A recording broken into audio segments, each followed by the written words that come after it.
വെണ്ടയ്ക്ക മണവാളൻ ഇതാ വന്നെത്തി കേബേജും കോളിഫ്ലവറും ൂരുണ്ടു വന്നേ കൂട്ടത്തിൽ പച്ചക്കായ പടവലവും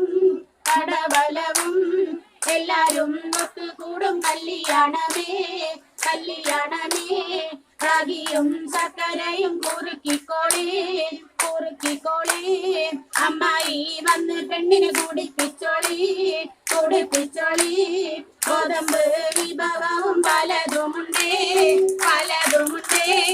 നല്ലോണം കഴിച്ചോളി ആരോഗ്യമാണേ കടല വറുത്തത് പയറുപ്പേരി അമൃതം കൊണ്ടോ പലതര വിഭവം ചെറുപായ പായസവും മികച്ചതാണേ പോഷകങ്ങൾ വളരെയധികം ഇവയിലുണ്ട്.